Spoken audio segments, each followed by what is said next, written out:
दोस्तों, आज हम बात करने वाले हैं modus operandi of homeopathic cure, aphorism number 28, 29 and 148।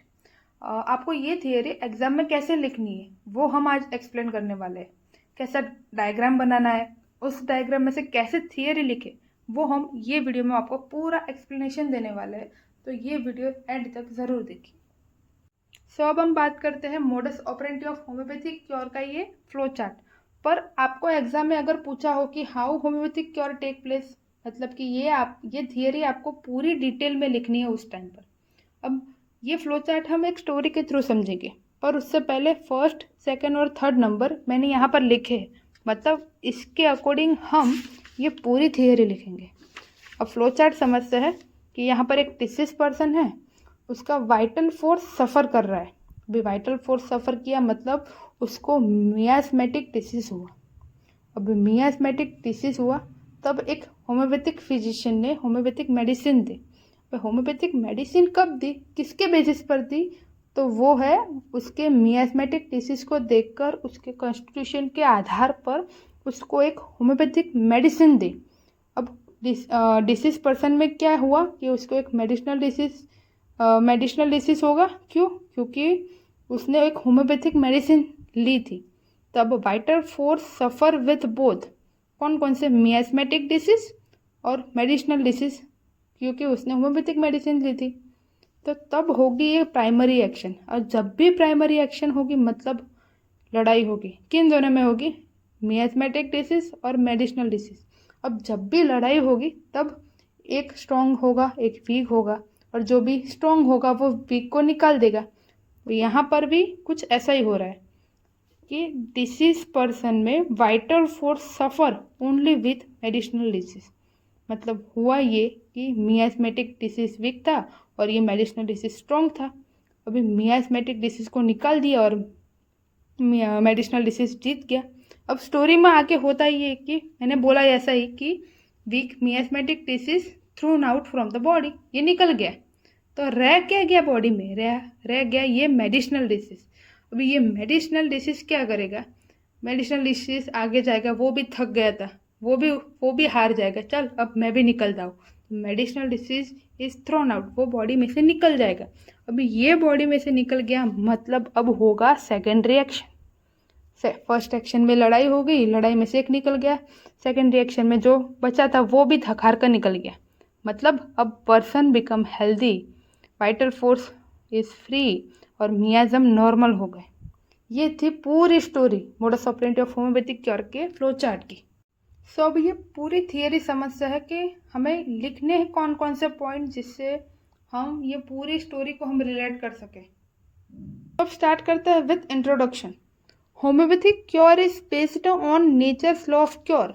It is the only curative law in universal. मतलब नेचर्स लॉ ऑफ क्योर है वो क्यूरेटिव लॉ इन यूनिवर्सल है।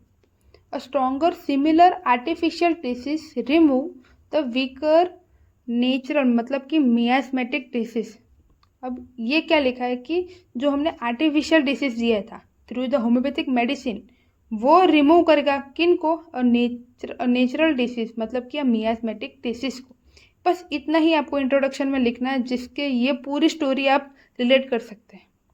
Step 1, based on similia principle. मतलब होम्योपैथी में एक प्रिंसिपल है similia सिमिलिबस क्यूरेंटर, उसके आधार पर ही हम होम्योपैथी मेडिसिन प्रिस्क्राइब करते हैं।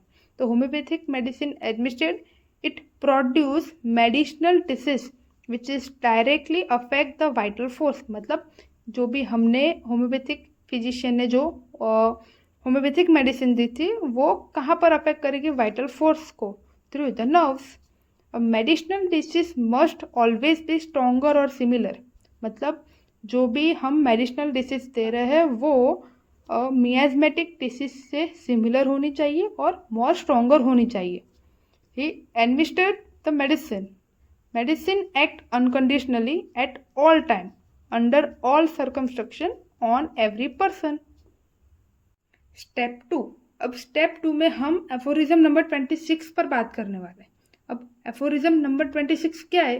तो ये है, a weaker dynamic affection is permanently extinguished in living organism by a stronger one if the latter is very similar to the former in its manifestation. मतलब ये कह रहा है कि जो भी वीकर डिसीज है वो परमानेंटली लिविंग ऑर्गेनिज्म से निकल जाएगा बाय द स्ट्रॉन्गर वन। समझ गए? It is based on the principle a stronger medicinal disease remove a weaker miasmatic disease. Now, miasmatic disease is occupied by medicinal disease. A vital force now suffer only with medicinal disease.